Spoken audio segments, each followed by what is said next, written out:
Hey,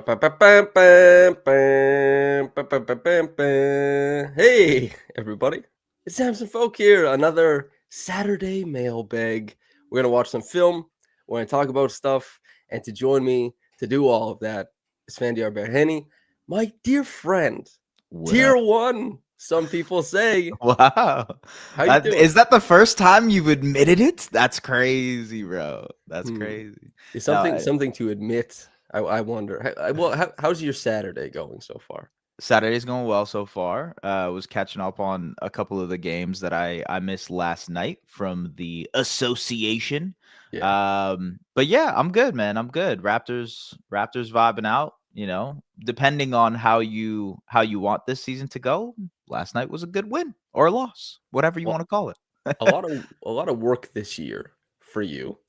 Yeah. How's the workflow been getting used to having to watch The Athletic tells me that you watch every single game. I've been hearing. Yes, yeah, of Yes. course. Yeah, on the grind. Honestly, it's been easier this year than last year. As crazy as that sounds, it's been easier to do the stuff this year than last year, and it's because my wife is more understanding of it now than she was last year. Yeah, no sleeves. I should have went with the no sleeves too, Went with the I had to show off the Minute Basketball shirt. hell yeah. However, I was going to ask because you've been saying the word slay to me a lot lately. Yeah, You bro. brought I up your know. wife. What's happening there? So she just uses the word slay a lot, slay the day is one word, one Wow. kind of yeah, slay the day, We're gonna slay the day today, She'll say that a lot. And so I didn't even unbeknownst to myself, I said it to you and you hit me with a laugh emoji and I'm like, oh shit, I can't believe I said slay like that, It was yeah, I slay. think you've said it to me like 4 or 5 times at this Oh point. really? It's in your vocabulary now for Damn. certain. Speaking of slaying the day, that's our first topic. We've had many Raptors in a season where they are 5 and 15 slay the day. They've taken the opportunity within the rotation to have a good game, to maybe get more minutes, all of that kind of stuff. Yosef in chat says slay as in like Santa. Maybe it's slay season, both in that you can slay I don't hate it. in yeah, Yeah. there's double entendre. Yeah. Kendrick just dropped. Squabble up. So, Yeah. yeah, exactly. So, I kind of wanted to talk about I've talked about this with Trey in the past, but what you think the rotation is shaping up to be because I think you're supposed to have a short memory to some degree, Yeah. pay attention to what's fun lately, but you run the risk of like booting somebody out of the rotation that could be extremely fun. So, there's a lot of different rooting interests for this Raptors roster. There's a lot of different stuff happening. What do you make of this rotation? Like, who has gotten a foothold in there? Man, it's interesting because there's going to be a lot of moving parts over the next couple months. And as Bruce Brown reconditions himself and is back to play, I actually just wrote about this for the website as well. Like, where does Bruce Brown fit for the Raptors this season? Whether that be for the next 2 months in a way to eventually show him off and trade him, or like maybe as part of the rest of the season for the Raptors, like, where does he fit into the equation? And you think of guys at his position who are succeeding, right? Like Jacoby Walter is showing flashes and is young, and the Raptors are invested in. Jameson Battle is also showing flashes in that position, and the Raptors seem invested in his growth and development. And so, like, where do those minutes come from? Especially knowing that Grady Dick will eventually be back too. And so guard minutes are being Yeah. swallowed up very, very quickly. Like Chris Boucher is another guy who is interesting because I think has found himself as part of the we need a new term for reconditioning. Yeah, it's like Clockwork Orange. It makes me think of, It does. It does. Yeah, yeah, yeah. The eyes open. Chris Boucher was a guy that I mean wasn't in the rotation last year, but is now a mainstay part of the rotation. And I think part of that is the fact that they don't have that much front court depth, but how does he play a part into the next couple of months for this Raptors team, knowing that Bruce Brown can kind of slide up and down in position a little bit? To answer your question with a non-answer, I'm not sure. Like, I don't know what it shakes out to be. Obviously, the guys who are getting paid the big bucks will be parts of the rotation. Like in that, there's no question. The Jakobs, the Scotties, the RJs, the IQs, when they're healthy, they will play. But the rest of the guys, and I think Grady is now part of that too. But the rest of those guys, man, I have no clue.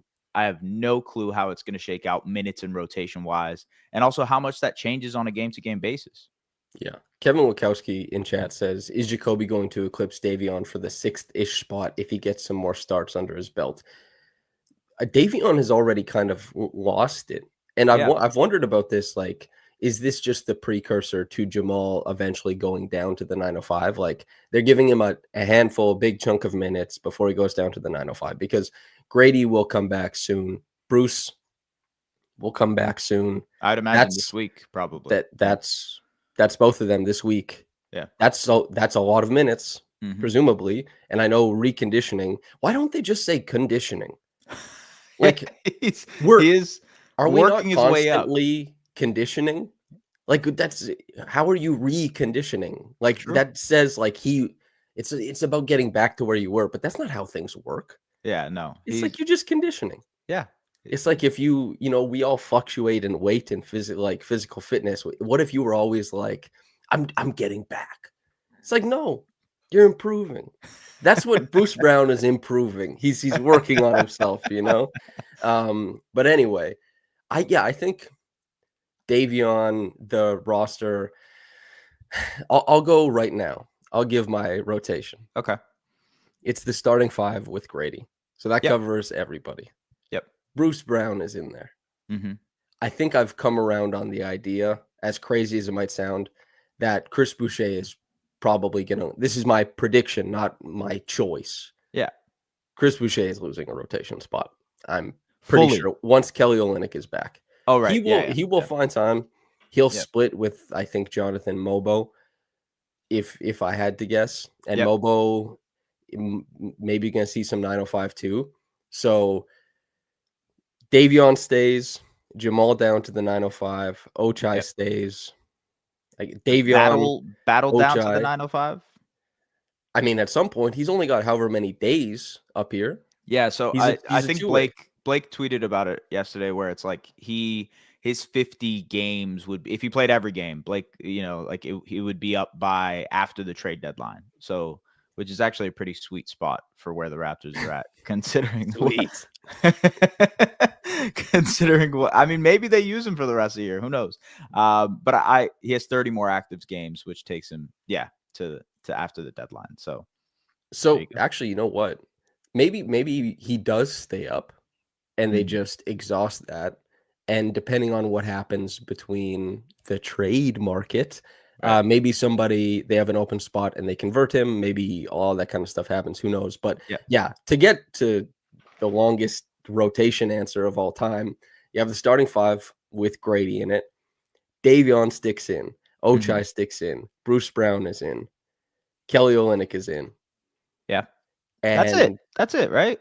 And well, no, because Darko says he likes to have a 10-man rotation during the regular season. So then let's say Mobo and Boucher are splitting. Yeah. And Jacoby is kind of like some games yes, some games no. Right. Does that sound? Yeah. And I think once the trade deadline approaches, and if one or two of those guys are moved, then you see some of those younger guys get more opportunities, similar to what happened last year, where they obviously there was like an influx of minutes. There's some people who are saying, "Ooh, similar to last year, let's tank hard." But it's gonna be hard to. Well, that was the thing when I was on Will's podcast. However, like weeks ago, somebody was like, "They're not going to win 4 games in their first 20," and I had to think about it because they were already injured at that point, but they had already won 2. And I was like, well, they're already halfway there. I mean, they're at 5 now. They're at 5 now. They went 5 in their first 20, 5-15, and they've been super injured.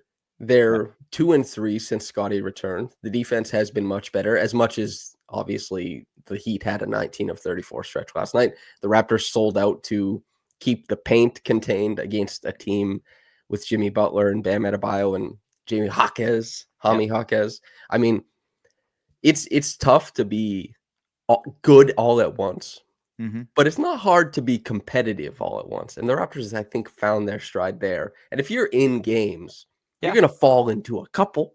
Yeah, they fell into a couple this this month, right? Like Yeah. accidentally getting themselves involved in a couple of games.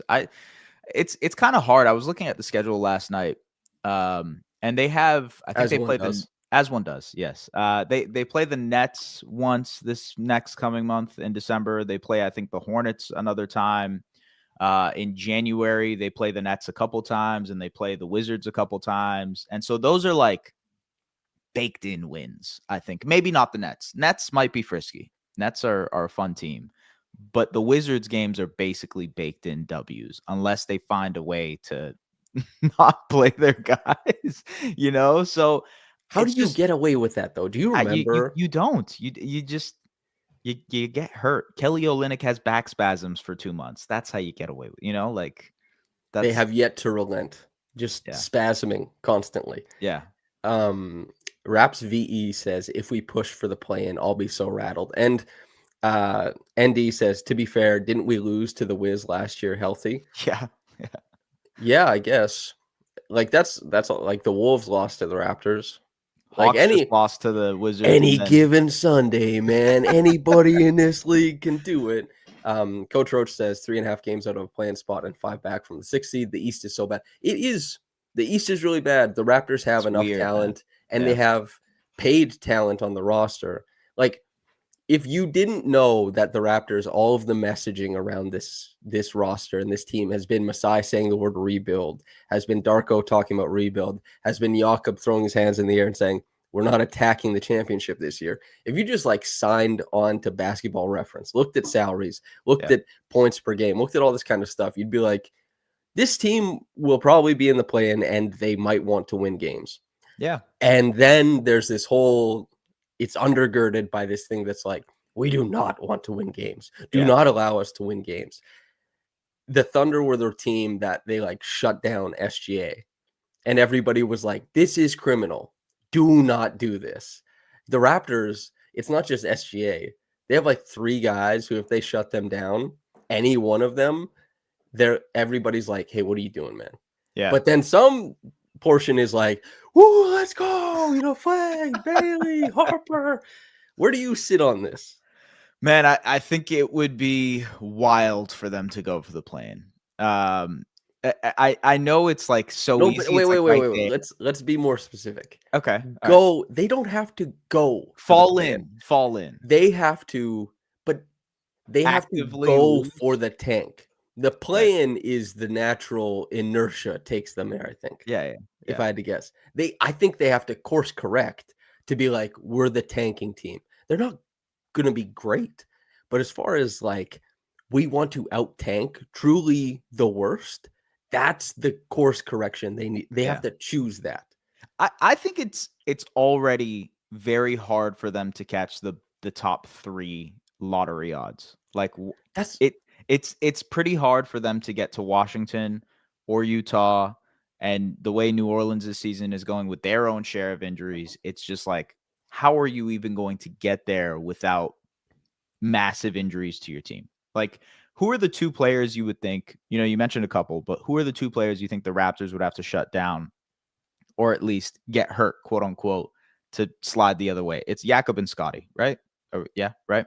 So like, I don't know how they would go about doing that, with especially Scottie. I think he has a few games that he can miss still to be eligible for All NBA. Obviously, that's something that we're here. This yeah, is the whoa. yeah. Like I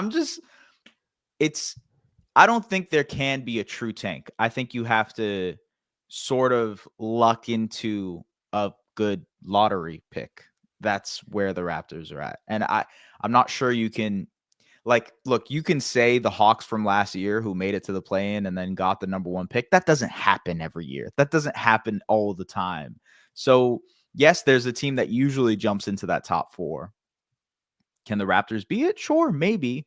But it's hard to see them getting top 3 lottery odds and a 25% chance at the first overall pick. Yeah. That's tough. I don't think I'm gonna take this opportunity since I have a little bit of a nose ball cachet. So people are usually reluctant to call me a dumbass, so I can get away with this take maybe. Coco says tank discussion hurts my feelings.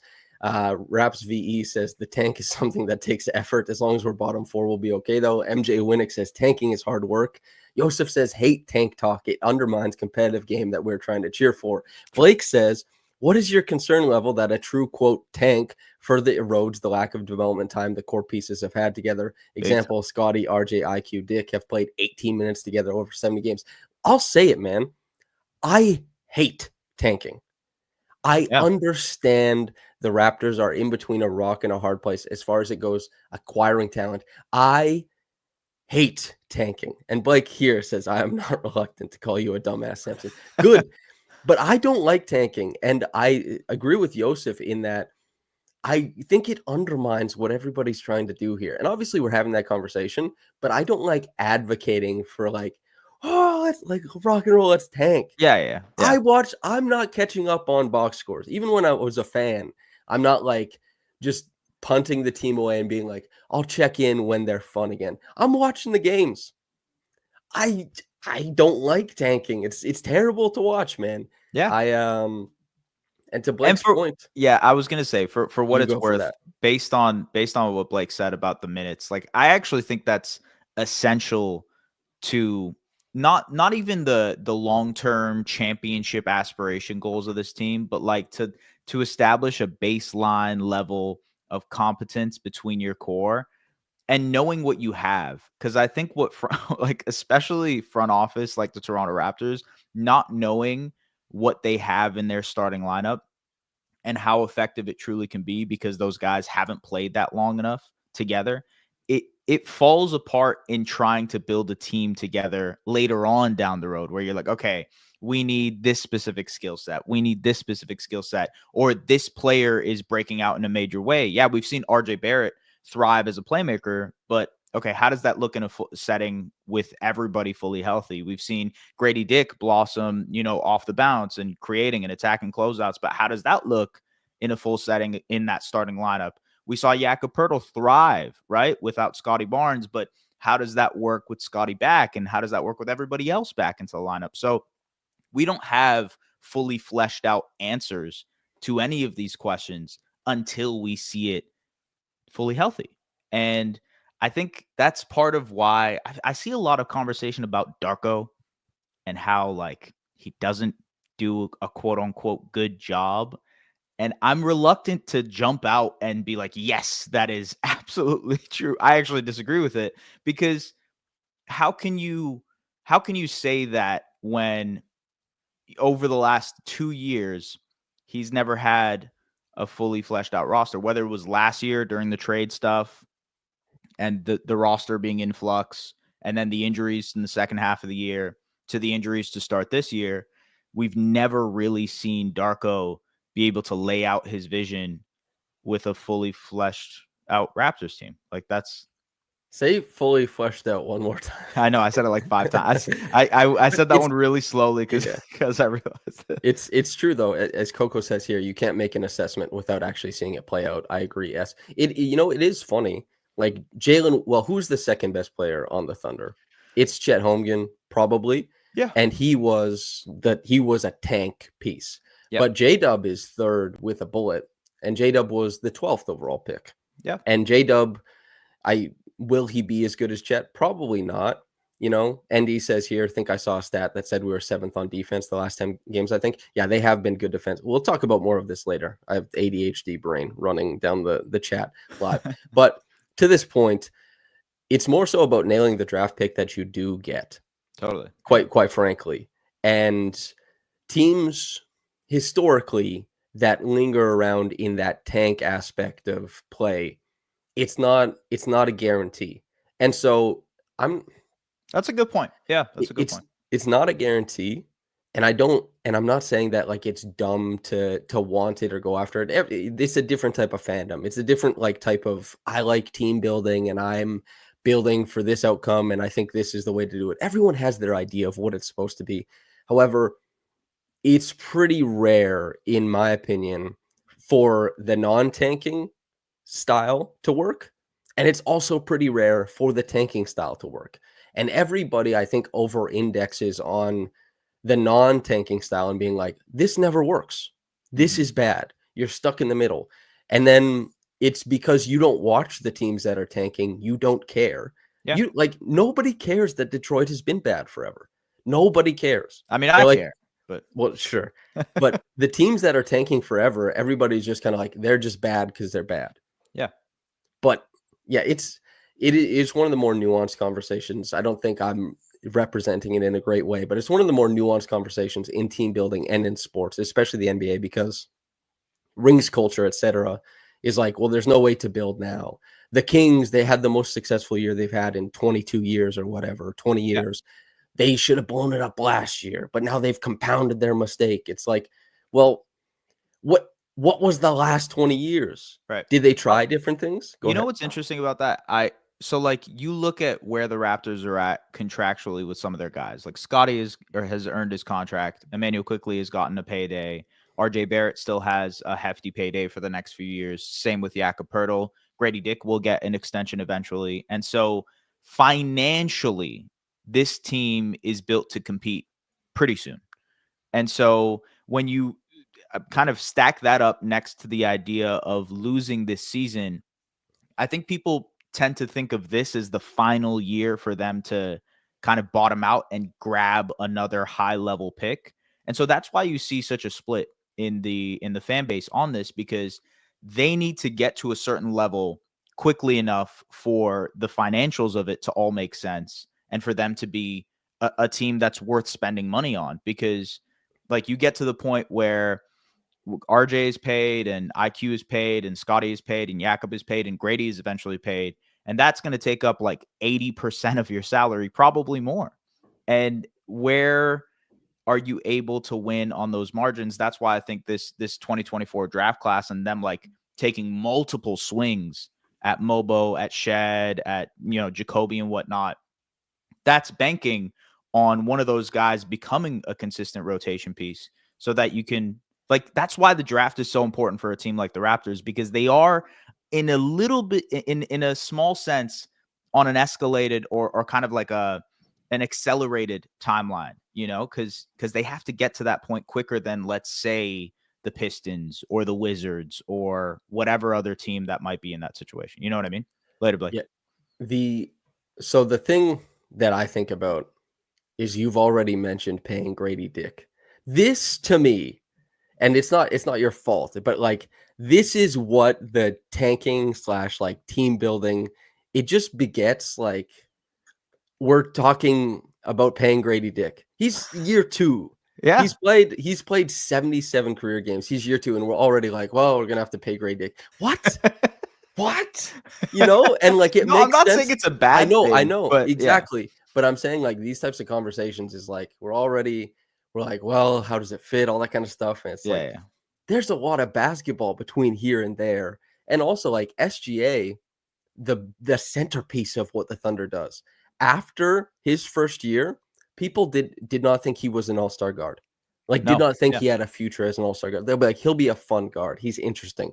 But it was it was the unforeseen development that really made the Thunder viable. The Thunder, if they have Chet and J-Dub and like a sub all-star version of SGA, that team is not interesting to anybody. No. Yeah. Nobody They're cares. fun, but they're not. Yeah. They're not what they are. What makes the Raptors, I saw Raps VE said, a Masai with a top pick is not the same as other teams with a top pick.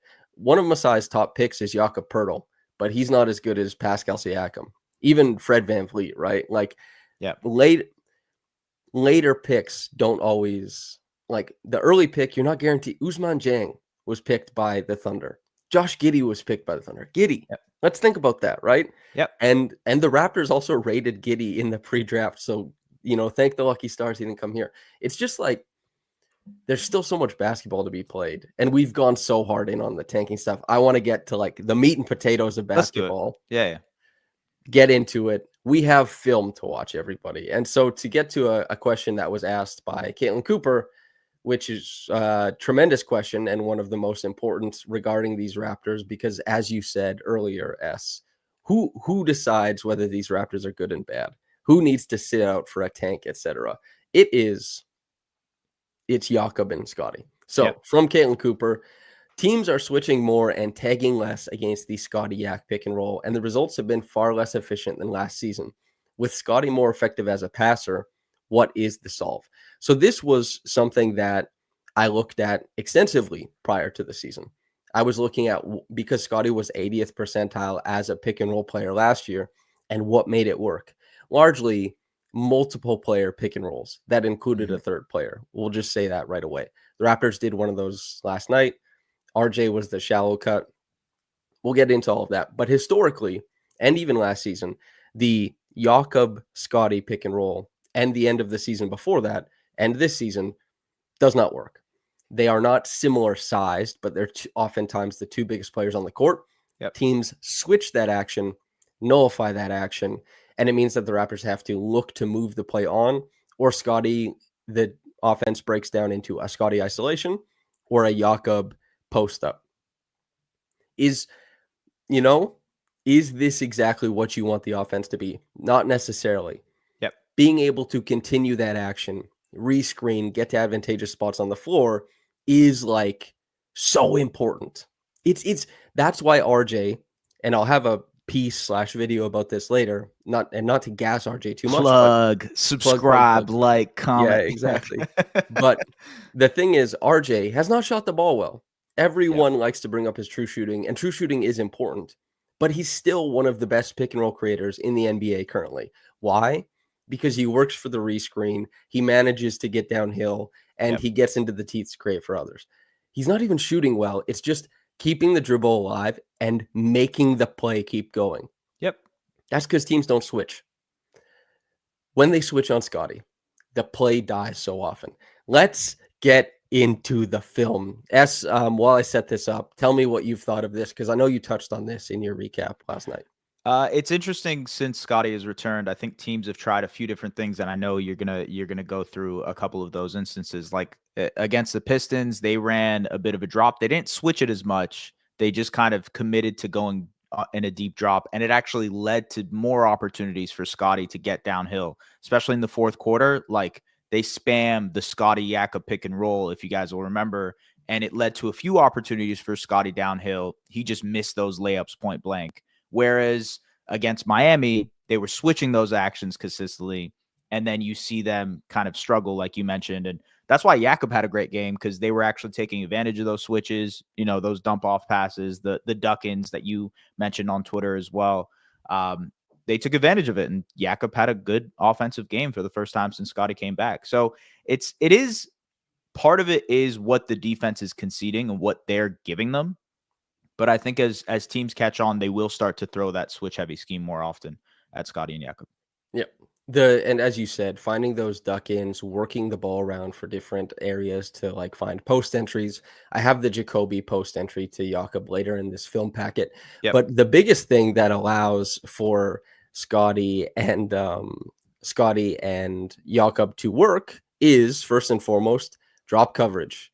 And the reason why drop coverage works so well is because it allows Scottie to use his physicality as a ball handler. Scottie is pretty comfortable with a body on him, and it allows Jakob to create big gobs of space to carve out room for Scottie as the ball handler. This is exactly why I'm surprised when teams play drop. Some teams, this is just how they want to play it. Like obviously the Pistons, they want Duren to be a good drop defender. They want him to get those reps. I'll mention this from the Pistons, because I recently did a piece on the Pistons and their defense, and their MO is we will concede any above the break three whatsoever. Like Vooch torched them for 10 above the break threes in their game against the Pistons. They're willing to concede threes at a high level, but they're not going to let you get inside the paint. And so I think part of that is the drop coverage, like you mentioned. Well, we're going to live with it. I will say, I don't think drop coverage keeps you out of the paint.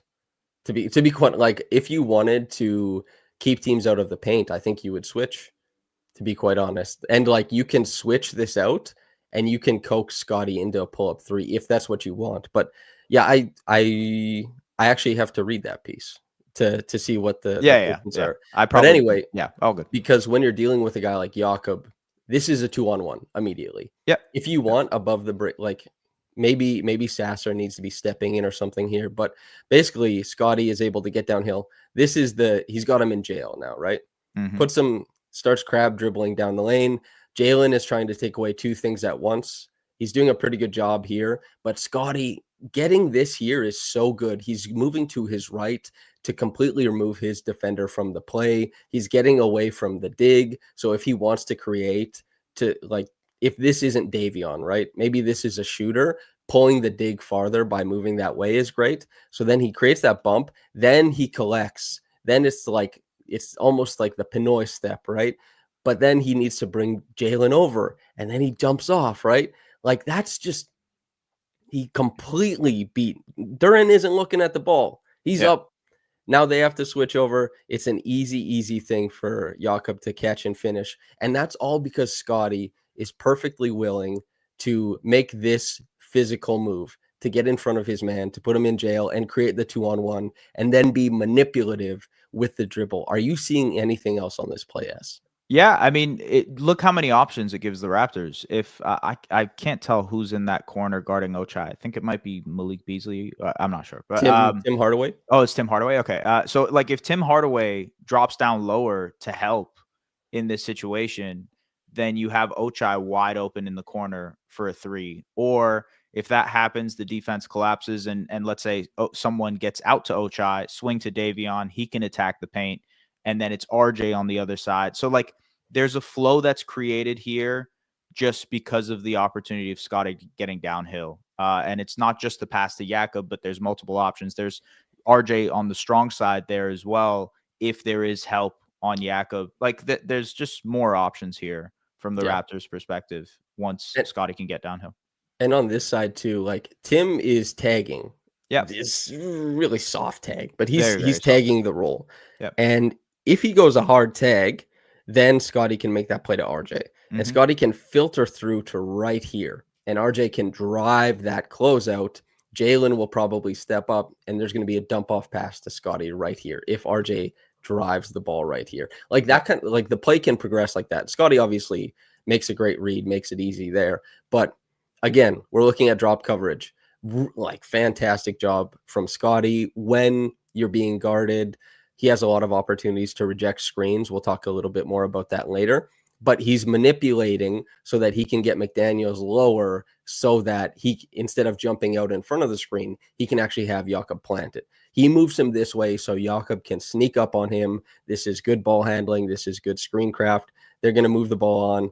And then he plants it. And he makes him step up court as he's going down court. Yeah. Good climb on the screen. Good plant by Jakob. Great look at ankle flexion. All right, let's get downhill. And left-handed pocket pass. Easy peasy.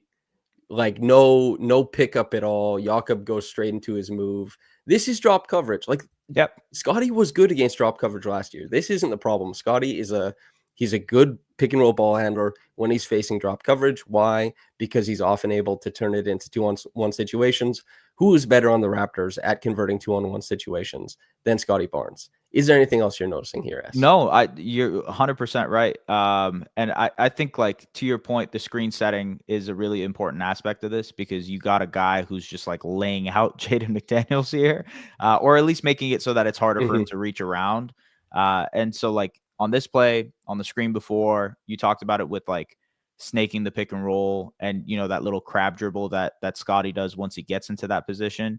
Like, a lot of that is because of that space that Jakob can create. And you see my name on here. It's Jakob Truther for a reason. I think these things are super important. Like, I think it's very underrated to what he can do. And when it's in drop coverage, when a defense is giving them those opportunities, it's because he's a very, very good screener. Yeah. Jakob has elevated everybody on this roster. So this is a return to form for the Raptors of sorts. Oh, wait. Like they want to shallow out. This is the play that they ran so much last year. This is the double drag with the shallow cut. So for anybody who's read my work, Yash wrote I found it in November, but he wrote such a good piece on this play during the summer. And Mathgetball, or I can't remember what his @ is on Twitter, but he wrote a really great piece about it. So this is a double drag screen. Two screens right here for people who are watching. RJ and this player is usually Emmanuel Quickly or Grady Dick. This is called a shallow cut. And Ochai is going to leave this corner because they want to create an empty side. Let's talk about the structure here. So RJ shallows this cut, which means that his guy, Jimmy Butler, has to decide if he wants to stay in the paint and obstruct Scottie's driving lane, right? He doesn't. A lot of times, guys will stay here because Scottie is a really big time driver. The Heat switched this out. Bam is there. And since RJ went there, and since they took Ochai out of that side, now Jakob has an opportunity on this switch to create a seal. This is different than the Raptors just running a straight high pick and roll with nobody else involved, and you get a switch. You're going to be able to get a dig because there's no moving pieces. Like if nobody was moving from here, let's say Ochai is still in that corner, his defender, Duncan, would have been able to come in and like obfuscate whether this pass was open or not. And this way, because RJ spaces up here, there's a completely empty side here because of how the Raptors set this framework up early. They knew that they were going to switch this. It means that Jakob gets this massive paint touch. He's in the restricted area when he catches it. Is there anything else you're noticing about this, S? If this was Grady Dick, that would have been. I mean, like obviously the Jimmy commits to RJ there, but I think it would have created even bigger passing, like a driving lane for Scottie, because it's like that 1 second of hesitation from the defense that will allow Scottie to get downhill. And so, of course, this is against Bam Adebayo, and like Bam is a very, very good defender, and he understands that defensive assignment more than most. Like he's not going to be conceding a downhill drive for Scottie Barnes, and so he flattens out, right? He's not letting him go right or left in this situation. You know what I mean? Like it's not like he's forcing him to his left or right hand. He's just kind of straight onto the ball, which makes it harder for Scottie to maneuver. And then, yeah, the dump off pass, like you mentioned, to Jakob. But I think there were a lot of plays like this, man. Not even just the shallow cut. Like if it was a straight pick and roll, they would take advantage of this as well, and look for Jakob in the post. And Jakob drew a lot of fouls, or he finished inside, or there were moments when the pick and roll, they would like blitz RJ, or they would blitz Scottie, and it would be a dump off pass to Jakob, who would just, push shot in the short range area. So this was something that was happening a lot in last game. It's like, also, I guess I should ask you. The blitz is a lot more like that's RJ seeing more blitz than Scottie is typically. Yeah, totally. Yeah. Also, to audio listeners, I'm sorry I haven't been more descriptive right now. Actually, I will be more descriptive of these plays going forward. The last play, just to be quickly, is actually we've been pretty descriptive of it, so I'll just try and do more so. But you were going to ask a question. I was going to ask you this. Obviously, a Jakob Poeltl post up, like that is, especially against the switch, like on a mismatch, is a decent look. But is that the look? Because I think I saw that conversation a little bit online where it's like, yes, of course, the defense is conceding that and is willing to give that up.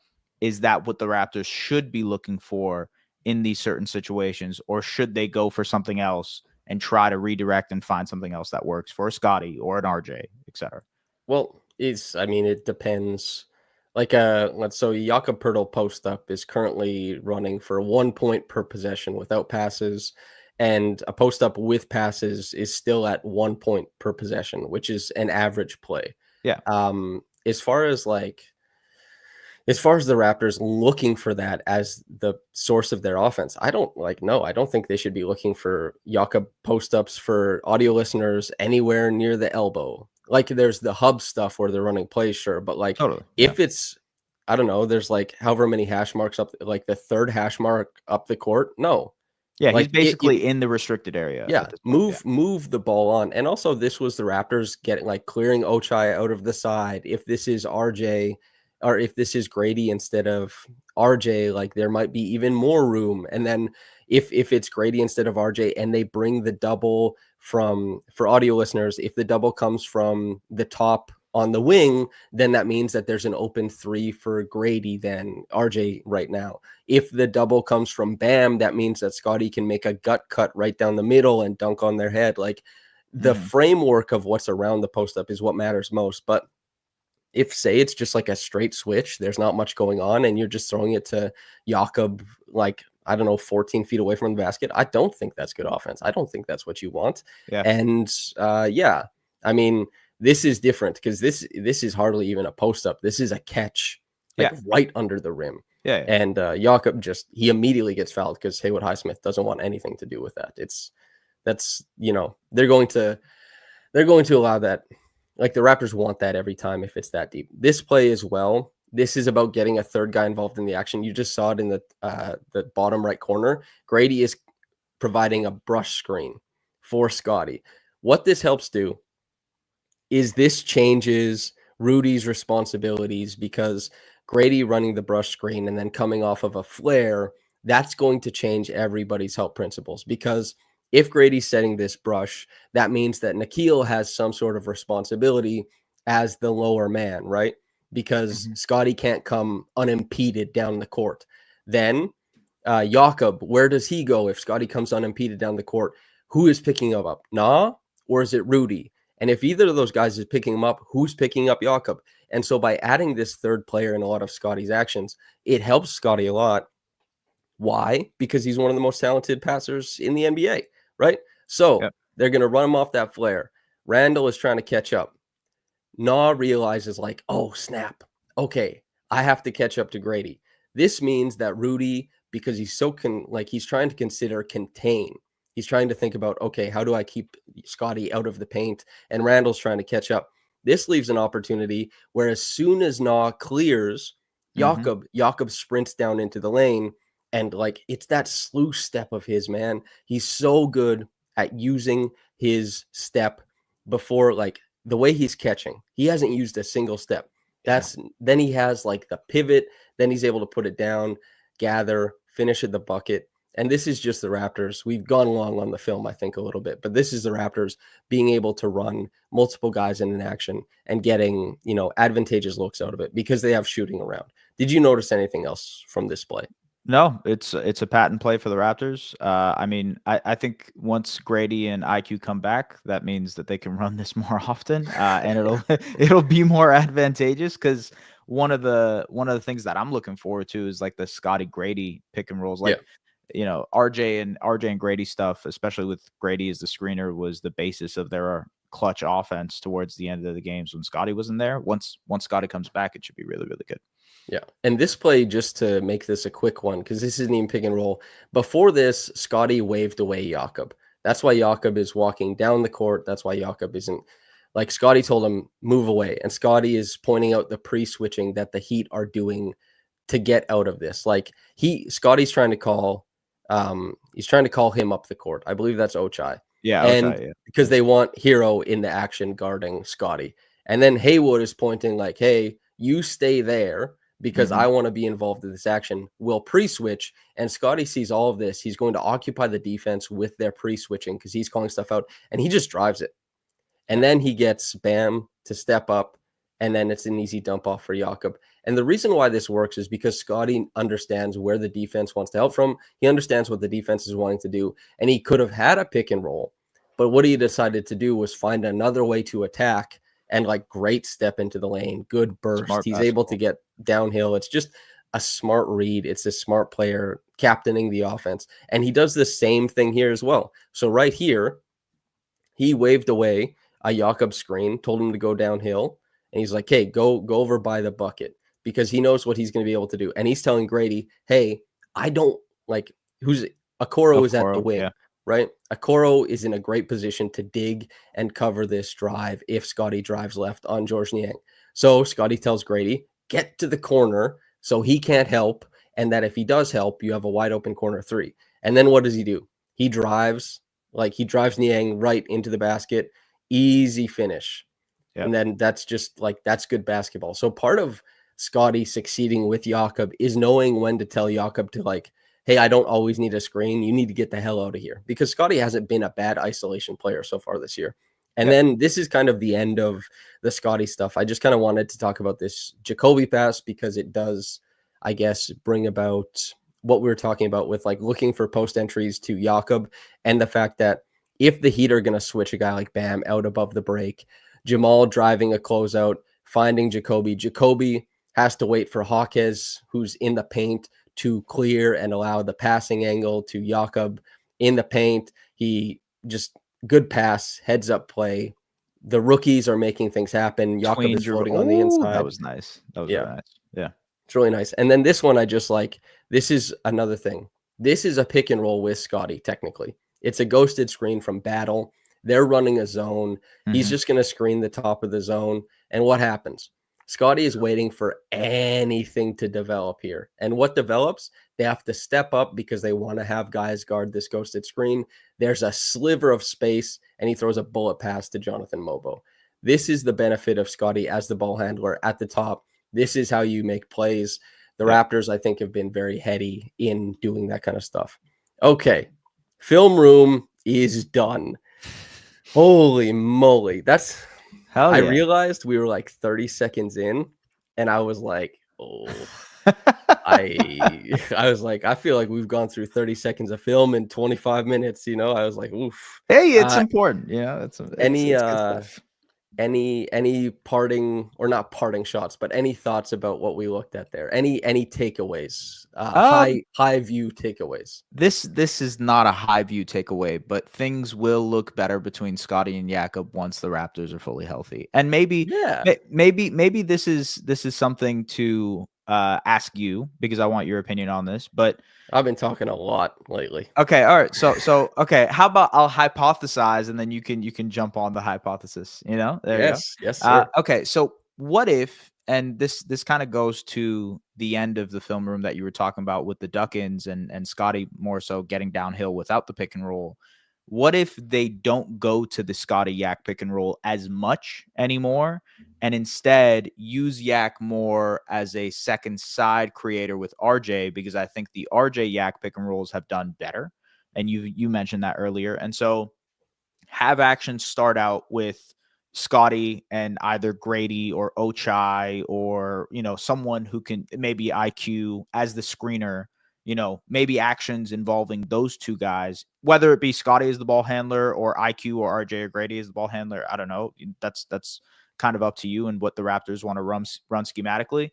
Have that be the start of an offensive possession. If nothing comes of it, swing it to the second side. You got an RJ Jakob pick and roll that ends up in either, they curl, RJ loves that like curling pick and roll that he can get to his left with. And it usually ends up as a dump off for Jakob, or they can swing to the corner. Like there's a little bit more motion to what I'm picturing in my head if the Raptors don't start off their action with the Scottie Jakob pick and roll. Question, I guess, is why do you think they're going to it as much? And two, should they maybe divert and start with something else and then flow into something more effective with RJ and Jakob? Yeah. Hypothesis. There you go. I think one of my favorite potential plays is putting Scottie in the opposite corner from the RJ and Jakob pick and roll. This is what I've seen some teams do, is like and it depends on how much teams want to play off of Scottie in the corner, because he doesn't play in the corner very often. Yeah. And I really like when, let's say Scottie's in the corner, if RJ is driving that side and getting to his left hand and Scottie's guy digs in, I like Scottie following his guy in and like making sure he maintains that passing window, and RJ dumping off to Scottie, who's moving baseline, catch, has a dribble, can go up almost immediately. A lot of teams do that with players who don't shoot the ball as well, is they'll have them follow their guy in because their guy is just not in a position to guard him as soon as he's on the catch. And while it does create a jumbled paint, who better to navigate a jumbled paint than Scottie Barnes with a head of steam, So I think and again, the RJ Jakob pick and roll has been really impressive so far this year. I hope they keep getting possessions there, whether they come at the cost of like IQ or Scottie. I'm not really sure, but I think there is a lot of value in having Scottie get these possessions. And Crip here says basketball coverage is so nerdy nowadays. Well, I gotta say, is numbers nerdy or is film nerdy? Or like, what is like, I don't know. Are we nerdy because we're like diving deep into it, or because like looking at the film and saying what's happening? This is supposed to be like basketball knowing, I Well, thought. look, this Whereas, isn't the like, first time me and you have been called nerds this month, so I didn't get called a nerd, if you remember you got correctly. I escaped the nerd allegations. you're nerd Do you adjacent remember? at the very least, I'll be nerd adjacent, sure, but Yeah. I escaped the allegations that you speak of. Yeah, I do like the nerd aspect of it is that, like, we're diving deep, I Yeah, suppose. yeah, But yeah, yeah. I always wondered about this because I was like, hmm, what is the cool basketball coverage? Like, is Stephen A. Smith cool? He's I not don't know, cool, man. I man. don't know. I have But no yeah, idea. I'm trying to think now, rack my brain of like what is cool coverage in basketball? Do you know? Yeah. No, I don't know. Because we're all just I talking about think I none of think it. we're all kind of nerdy. I think most That's what people I think who too. are like really deep into anything is kind of nerdy, If even That's if the we were crux of it. even if we were doing this from like, I don't know, even if we were breaking down like a movie, like let's say me and you were like breaking down Better Call Thomas Flight. Saul, Yeah. whatever. Yeah, I think that would be nerdy, that would be nerdy in its own right. Just because it's basketball is why people call it nerdy, Getting deep into something. Yeah. Yeah, yeah. Nerds. So the another question here is from Ian Finlayson, RR member, wonderful. After consistently trending upwards for the past decade, league-wide offensive rating is slightly down this year, while three-point attempts are at an all-time high. Your thoughts? Have we reached the peak of human shooting ability? I am wondering where you're at on this, S. I don't know if it has to do with the 3-point shooting as much as it has to do with the foul rate going down. I think fouls are down throughout. Teams aren't getting the calls that they used to. And that's been a trend that trends back to last season, especially the second half of last season. So I wonder if it's that more than the 3-point shooting. Numbers tend to just say that, like, the more 3-point shots that you take, the crazier your offensive rating will be. Check out the Boston Celtics for that. Yeah, I saw Jack Armstrong on the broadcast yesterday recommend that, like, there's a cap on the amount of threes that count as threes. So like change it so that you get 43s and they count as threes, but after 43s, 3-point attempt number 41 only counts for 2 Dog, points. that is Yeah. like beer league slow pitch where Crazy. they're like Yeah. you get 4 home runs because there's always like on the beer league slow pitch team, there's always 6 guys who each weigh like 260 pounds who just smack the ever loving piss out of the ball. And they're like, well, just wait till the bases are loaded, then hit the home run because we only get 4 of them. But that's Yeah. beer league slow pitch. It's not the best It's basketball in the not world. basketball. Yeah. I think so. I agree with you. It's the foul rate. The foul rate is why teams are scoring less. I don't think it's the 3-point rate. As you said, as much as I don't like seeing this many threes go up, guys shoot the 3 ball really well. Yeah. 3 ball is worth a lot of points. It's worth more than 2s. And teams shoot it more. As far as like making you only get to take so many threes, That's nah. crazy. No. I will say, like, I think there's been a very, very weird conversation about threes and like how monotonous it looks nowadays. I don't actually agree with that. I think teams go about getting threes in very different ways. Like the I love Celtics. every team except the Celtics.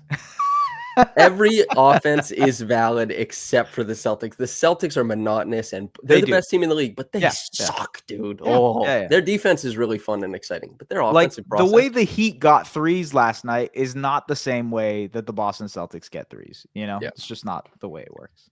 But I guess that's kind of like, are people watching for the outcome of the play? Like, I guess that's true, right? Is for people who say like, oh, it's different. Like this 3 came after, like, let's say it's the Warriors and they run split action with 2 great shooters, and it's not even the pop out shooter that gets the 3, but it's the guy who slips to the basket, catches the pass going downhill, so they vacate the weak side corner And then they to kick, rotate over, and then it goes to the corner. The guy rotates to the corner and he pumps and moves the ball above the break, and Curry moved from the original like split action to catch there. Like that's a lot of motion for a 3, and that's different than Jason Tatum driving a switch and making a push pass to Derek White in the corner for 3. I like all of the players who have just been talked about. I like one process far more than the other. Totally. But Yeah. I don't think people pay that much attention to process. I think people mostly are like, you took a three, so you're the 3-point shooting team. Yeah. And this is how you score. This is what you do. I think that's kind of just based on how I cover the game, how you cover the game as well. How do people respond to your work typically? Yeah, yeah. Like, No, it's it's the result. outcomes. It's the result. Yeah, yeah. Yeah. I mean, even if you're breaking down film, right?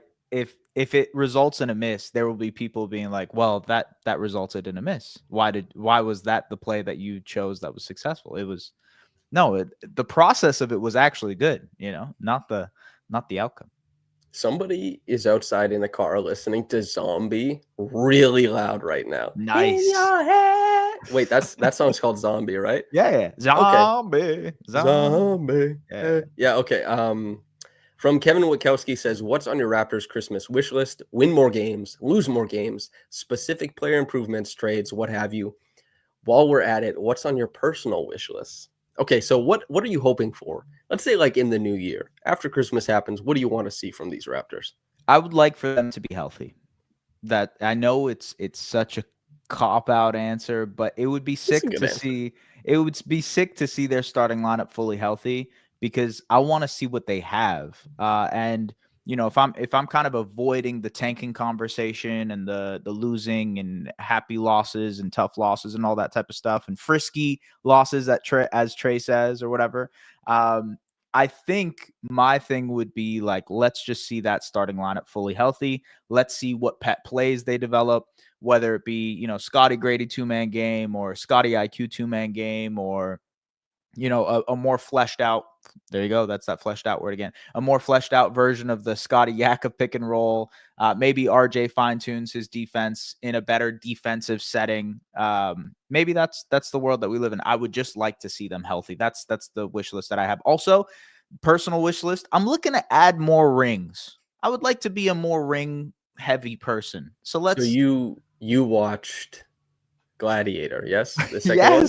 Yes, bro. Oh, that is a bling. Rings movie, dude. Man. That is like a jewelry movie. He'll just be sitting there like this, and I'm like, man, those are some cool rings. I felt the exact same way. I was watching, I was like, oh, there's some rings here, man.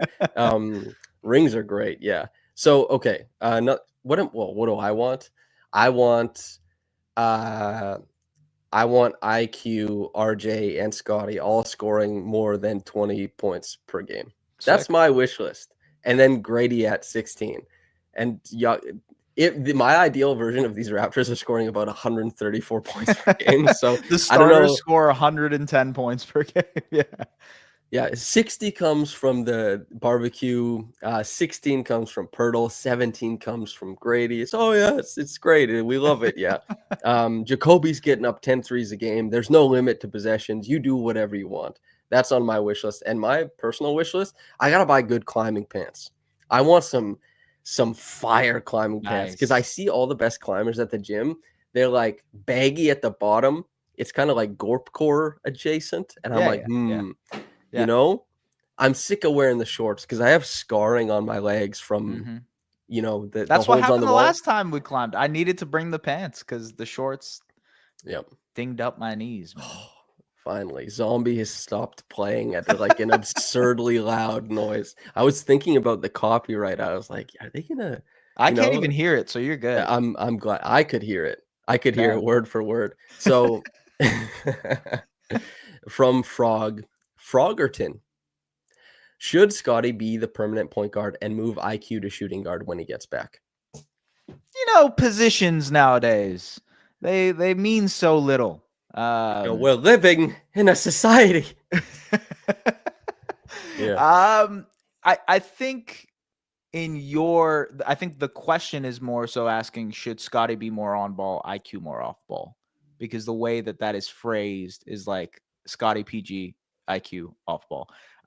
In my ideal version of the Toronto Raptors, yes, that would be the way that I would like to see it. I actually think in the like 3 or 4 games we saw last year with them fully healthy, and the games where IQ was popping off was when he was off ball, being used as like this crazy relocation threat and just unbelievable guard screener. So like, yes, that is the world that I would like to live in as the Toronto Raptors. That being said, would the Raptors in the sake or for the sake of development, say we need to give reps, playmaking reps, on ball reps to Emmanuel quickly, I think they would. And I so, do, yeah. Before next season, Emmanuel quickly will be 26. He's had like a lot of pick and roll reps Yeah. at this point in his career. I do wonder how much the Raptors look at IQ as like a lot of what we see is what we get. And I wonder how much farther they think he can go along the development path. I'm really, really interested to see where that ends up with IQ. Yeah. I agree with you though, as far as what I want for this team.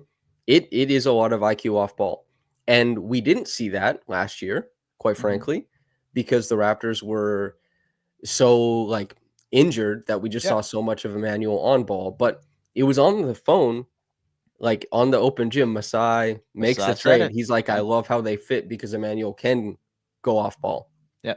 The RJ being like a fantastic on ball, well, a fantastic pick and roll player thus far should create opportunities for IQ more than it does for Scottie. IQ being able to play off of that is really important. IQ being able to play off of Grady's gravity is really important. IQ being able to play off of Scottie's gravity is really important, and vice versa. As far as who has proven themselves to be the best play initiators on the team, I think it's Scottie. Then I think it's RJ/IQ. And there's a world where IQ falls to number 3 there, but there's a world where he comes back this season and he's number 2 with a bullet. I think the best version of this team is probably number 2 with a bullet, but that doesn't mean he's not playing a lot off ball. So I think like for a guy who shoots as well as he does, just 40% every year, bang, bang, bang, bang, you want that guy off ball a lot of the time. Especially next to a guy like Scottie, right? Like, my good. Think about, we just broke down the film and how important having a shooter in these actions with Jakob and Scottie is. Think of a 40% shooter springing out into space and what that would cause for opposing defenses. Yeah. Kevin Wachowski says, is IQ the least important good player on the team now? No, I don't think so. I got to ask this question because I said it preseason that I could see, it was on the podcast that we did, I could see RJ having a better year than IQ. And like that, like RJ could end up having a better career than IQ. Now, that's probably not the majority thought, especially coming into the season. Yeah. But I can see it happening. But IQ's path to being the better player, I think, is more direct. If IQ picks up his defensive impact, his intensity, how much he's able to stop guys at the POA, point of attack, then I think he's immediately like a cut above RJ. But the problem has been that Emmanuel was terrible on defense last year. And I know the on-offs were like, oh, the Raptors are much better with him on the court. But like the on-offs for when RJ and IQ were on that team last year, considering like who was replacing them on the court, was a team, and they were a team that lost 15 games in a row. The on-offs are very murky. But I mean, IQ has a very linear and easy path to being the second best player on this team, like immediately. It's so there. Also, importance. Like, I think importance is a different thing than best. I think IQ can be very important to this team. You know, like I don't know, man. It's pretty important to have shooting around Scottie Barnes, and like having a 40% shooter available to him. Very, very important. You know. Okay. This takes us into the second last question from Lynn. Quote, I hear people saying Scottie needs to stop taking threes and go to the rim more. Am I wrong in thinking if you want Scottie to be a star, he needs to take those threes and be a 3-level scorer? End quote. This is such a good question because it gets at the heart of so much of how like star development is discussed in the NBA. Everyone just thinks shoot threes and you're a star. Yeah. Scottie does not drive the ball enough. Yeah, he doesn't. He doesn't. Especially recently. Like Scottie's the best player on the team. His defense I've been obsessed with. It's been so good. I've covered Scottie's game for public consumption in such a high volume, in-depth way. His game is very interesting. I don't mean to be too harsh. He does not drive the ball enough. Full stop. Yeah. The best version of Scottie is one that drives the ball, not a little more than he does now, but a lot more than he does now. He's a freight train. His ability to navigate the floor while going downhill will completely undo defenses for years to come. He has to get downhill, though. I have a question for you.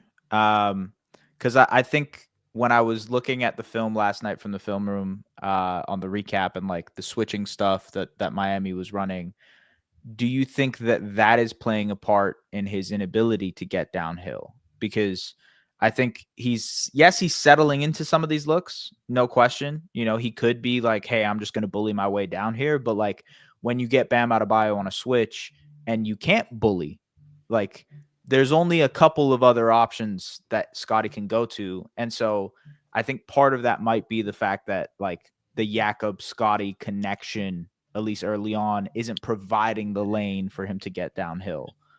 To some degree, yes. But also I've watched, there's like 9 plays I have in my head of OG Anunoby beating Bam Adebayo off the dribble. It's Bam, yes, but it's not like, oh, don't even try it. What? OG has a quicker first step, I think. Yes, he does. But OG is not nearly as good at navigating all the rest of it. Yeah, that's true. Yeah. I would like to see, like, everyone, yes, we like seeing Scottie try the 3-point shot. Try driving more. Yeah, like, I agree. Yeah. You can try things, but, and like, here's the thing. Everybody's watching Emmanuel quickly shoot 40%, and we're seeing him take like 8 threes a game, and we're like, whoa, that's a lot of threes. Scottie's like, I'll take 8. What? It's a bit much, maybe a little bit, you know? Yeah. And again, like Scottie, so many players on their way to stardom, they have to figure out what their ratio, what their hierarchy of decision, what is the first thing you want to go to, the second thing, the third thing. Yeah. That's really important. Stars always go through this, and they always get shit for going through this. Like, oh, this doesn't look good. Right now, I think Scottie is in the figuring out his hierarchy situation. But yeah, as far as like what he wants to do, I think it would be better. My personal opinion, I think it's better in the long term for him to be more of a driving force than a guy who shoots between 8 to 12 threes a game. I don't think that's a hot take. I don't think that should be a smoldering take, you know? Like scolding. I'm smoldering at you, baby. Mewing. So yeah, I think while I like that Scottie's getting shots up, and Scottie, we saw it with Pascal, where Pascal had that like passivity where you could see there was the hesitation to shoot threes. I'm very happy that Scottie doesn't have that. Scottie wants the 3. Scottie will take the 3. I'm glad he has no fear for it. However, he still has his talents, his physical traits, and everything that he needs to do. Yeah. Like all that kind of stuff that fits what he's good at. That's kind of where I'm at. Like Scottie, I think as a driver, I'd love to see that aspect of his game grow. The best Scottie is the bully ball Scottie. Like that's the best. Bully Barnes, man. Yeah.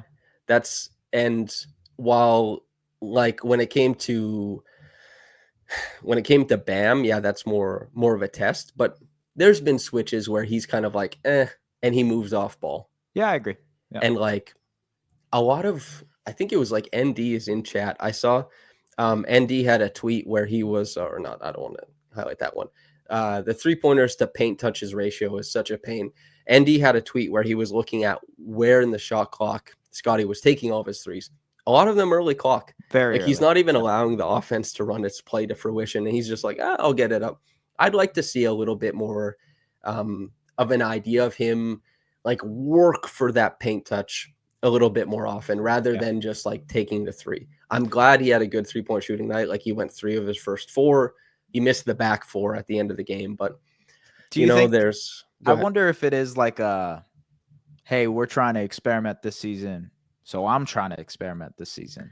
I know, but like, now I'm not even putting on the like tank hat here. That's not what I'm saying. No, I totally understand what you're saying, and I saw people like comment that. I've seen people talk about this, but people do this with Scottie, where they just like anytime he's not playing optimally, they just say like, "This is development."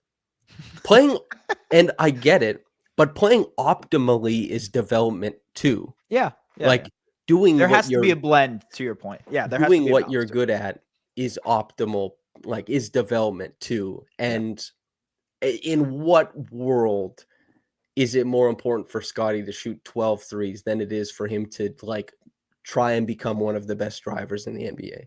Yeah. I think one is like, and again, I could be the wrong guy. I could be the wrong guy, but at what point do you look at yourself and say, what type of player do I want this guy to be? What player does he want to be? All this kind of stuff intersects, but I think driving should be the strongest part of his game outside of his passing, but and his defense.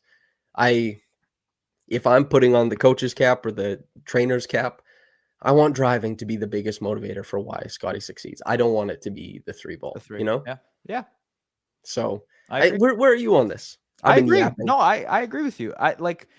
I hate to be the middleman in this situation, you know, the guy who's hanging on the fence, but I don't hate that he's taking these threes because it is him experimenting and trying things out. And ultimately, if he starts hitting them earlier in games, it'll force teams to play up on him a little bit more, which will create a better opportunity for him to get downhill. But then also process wise, I agree that like you would prefer for him to at least try and get downhill. And I think that the shot clock situation is valid. And I've noticed it when I was breaking down film too, where it's like he will take a shot. I mean, he took one very early in the game against Miami that he made, and it was 21 seconds left on the clock. It was just like a 35 foot pull up. And so I agree in those situations, it probably makes more sense for him to get downhill and be aggressive, especially off of the catch too. Like he's a guy who can pump, get downhill, attack a closeout, tilted defense, and just like dominate in that way. But he sometimes just concedes the fact that like, I'm going to take this catch and shoot three. And so I hate to be in the middle here, but I don't hate the experimentation. I would like for him to get downhill more as well. Sorry, cop out answer. Second game of the season, he attempts 2 threes. He goes to the line 13 times. Yeah. First game back, he attempts 5 threes. He goes to the line 6 times. Second game back from injury, he attempts 6 threes. He goes to the line 12 times. Next game, 8 3 attempts, goes to the line 5 times. Next game, 12 3 attempts, goes to the line 2 times. Next game, 8 3 attempts, goes to the line 6 times. Like, there's a correlation there. Yeah. I would like the free throws. I would like the driving, but that's just me. Maybe the forest for the trees. Maybe I'm just not seeing it, but I think. Wait, let me ask you this. Can do whatever the hell he wants. So against Detroit, where we just broke down like the drop coverage, right? Scottie took, I think, like 12 threes in that game or something absurd like that, like 10 threes. But he also got downhill a lot. And I thought, especially in the fourth quarter, he was like just willing himself to the paint. Yes, it didn't always result in a bucket, but like the process was let me get downhill every single chance. But he also took a lot of threes. So like, is that maybe more of an ideal outcome here? Or do you still want even more aggression compared to that game? Because that's fresh in our minds, you know? So I think that he got downhill a lot, but it wasn't get downhill every time, i.e., he took 12 threes and a lot of them early clock threes. He had a lot of possessions in that game. Yeah, and he took a lot of shots. That's what happened. And also, like, there's a difference between the taking a three in the flow. There's a difference between taking a three when the offense has worked the ball to you and they've created an open three, and there's just taking a three that the defense will allow. Some of the threes he's taking, the defense is just sitting back and waiting for it. Some of the threes he's taking and hitting, the ball has moved. They've found the advantage. That's the shot he's supposed to take. It's a thing.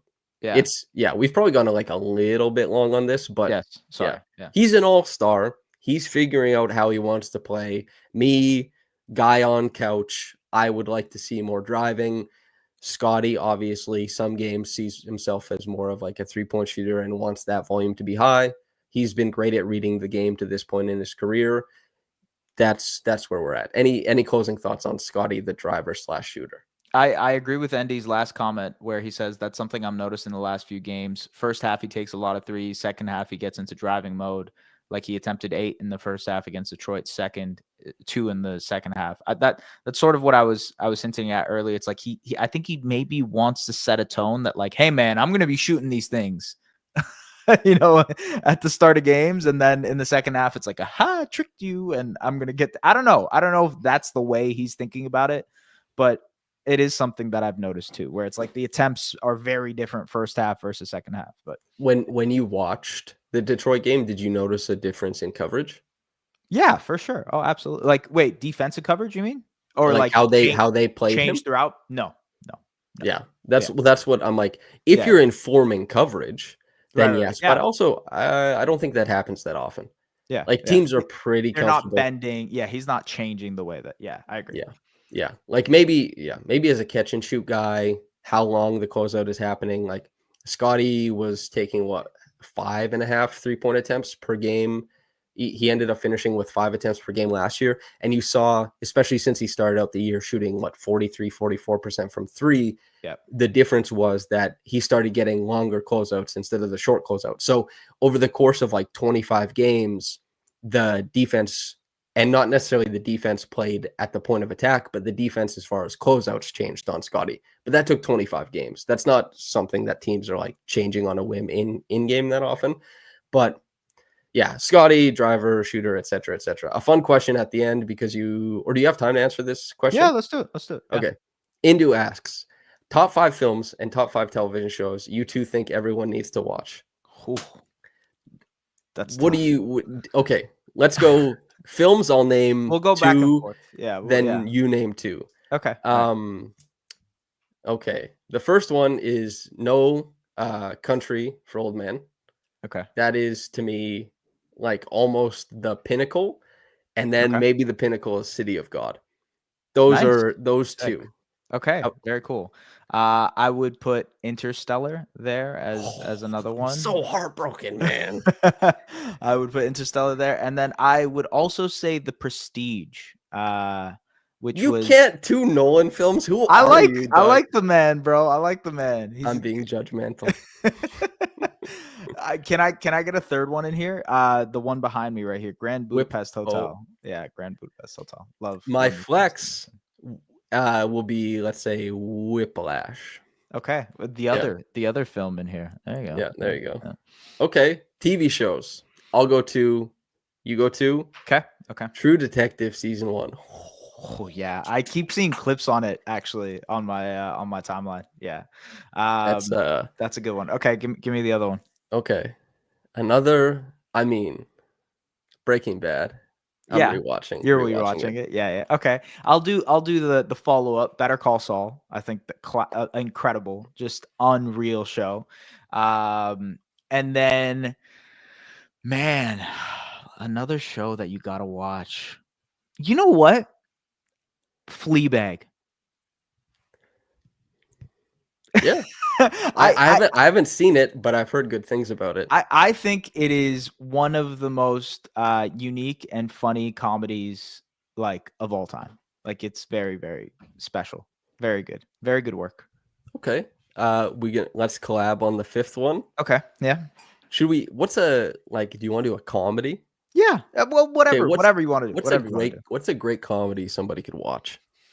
Man, Curb, I guess. Curb is pretty fantastic. Curb is good. Yeah. Community. I really like Community. Yeah, Community. I know a white guy likes Community. I like Community. Yeah. Curb. Okay. So Curb and Community is the comedy. Can we get a drama in here? Can we think of a drama one? I mean, Game of Thrones. Yeah, Game of Thrones is good. Although that's a bit gory for some people. How do we feel about Succession? Succession is really strong. Yeah, Succession. The character work is really watching that show. It really asks of you to think about motivations a lot and think about the contextual stuff that really leads people into why they do things. And better than almost any other show I've seen. Succession really makes you think about that, because Game of Thrones is another drama. There's the palace intrigue and all that kind of stuff, but it's easy to know why people feel that way. And even when people do feel that way, Like usually it's like, oh wow, what a move. But Succession, you don't feel that way. You're like, what a scumbag. What happened to this guy that he's such a scumbag? Yep, And absolutely. that's yeah. Good character development. ND said currently watching How I Met Your Mother, and it's so funny. We actually have a huge debate about this. Not me and Samson particularly, but like in our group of friends here, we have a very big debate about How I Met Your Mother. This actually has upset me on multiple levels in the past, and I'll tell. There's two reasons why. Is because one, Trey acts like this show is unbelievable. Trey acts like How I That's Met like Your all Mother time. is peak. It's not peak. And secondly, our other friend, who will remain nameless because this is such embarrassing behavior, he said he's watching it on 2x speed. Get a That's life, crazy, man. What the man. hell That's is wrong crazy. with you? Yeah. No, Are watching you anything on 2x speed is nuts. This is What and people like, oh, I got blowback for this. Not great podcast, by the way, but I got blowback for this when I was like, you guys listen to podcasts on 2x or 1.5? Like, I get it, but do you not listen to podcasts to enjoy it? Do you not like listening to like, I would never listen to a podcast if I was listening to it on 2x speed. Never. Never, ever, ever, ever, ever. 1.25 is the most I will go, and it's just because I don't like the little breaks. I don't like the breathing breaks. Yeah, you hate people now. You're like you've got consumer brain. You hate people now. You're like, don't breathe. I don't like hearing. No. I have such reverence. I have so much reverence for what people create that's like I will take it in as you intended. And I, like a podcast, maybe if you're just trying to like mainline information in your head, whatever. Yeah. Watching a TV show. No, that's sped crazy. up. That's crazy. Watching a TV show sped up. How dare you? Yeah. No, that's wild. Gonna listen to the new Kendrick on 2 speed. Squabble up. I have so much trouble with that. I'm like, that to me is the transition of, and this is like a huge conversation that I won't get into, but that is truly the transition of enjoying art, partaking in art, Just like TV shows are art, partaking in that kind of stuff, and then just consuming it is like speed it up, put it into my brain right now. It's like, don't you want to enjoy it? Yeah, it's like you remember in the scene in The Matrix where they're like, hey, you need to learn how to fly a helicopter, and then he learns it in 5 seconds. I think that's what people are starting to do with content a little bit. Like this also is, it's the thing is, oh God, you probably have to go right. Last thing I'll say. So some people want to be able to talk about something and engage in like the dialogue about something rather than like watch it to enjoy it. Yeah. So you 2x it in so you can talk about it. It's like, do you want to talk about it or do you want to enjoy it? Yeah. To me, crazy. Like, what the hell happened? That happens in basketball too, by the way. You know, that's. We all need to slow down, man. Everybody just slow down. Maybe Jack Armstrong's recommendation of 43s and plus, that should be for consumption. You only get 2 TV shows a year outside. That's that's the thing, man. It's I guess we all just like, they talk about how people aren't like, people talk about productivity. People are more productive than ever. That's just like, everyone slow down. The man with 11 jobs. Slowing down. I'm down for slowing down. Anything you want to say before we get out of here, S? Folks, if you're still in here, like, subscribe, do the things you guys usually do to get this video out to other people. We are so close to 12,000 subscribers. We could nearly pack Paramount Fine Food Center with the amount of subscribers that we have. So tap in, man. Look, like, not even just trying to toot the old horn here. I think Samson does incredible work. I think I do pretty good stuff as well. I think everybody on the podcast front in Raptors Republic does very, very good stuff. So tap in, do the things that you guys do to make sure this gets to other people who might enjoy it as well. That's all I got. All right. Hell yeah. And if you want to catch S at Paramount Fine Food Center, whatever, you can do so. If you want to listen to the Athletic Daily Hoops podcast, what's the actual name of it? The Athletic NBA Daily. The Athletic NBA Daily. You can catch him on there 3 times a week. Yeah, correct. 3 times a week. Yep. You can actually catch S everywhere. Like you'll see him on a billboard, you'll see him on a commercial, you'll see him at 905 games, you'll see him at Raptors games. He's everywhere. He's my dear friend. Thank you so much for coming on, S. Thank you Appreciate so much brother. to everybody for listening. Remember, like, comment, subscribe, all that good stuff. It helps feed the algorithm. We just talked about productivity. We want more of it, etc., etc. Okay, everybody. Thank you so much for tuning in, whether you got into this in the morning or at night. Have a blessed day, and goodbye.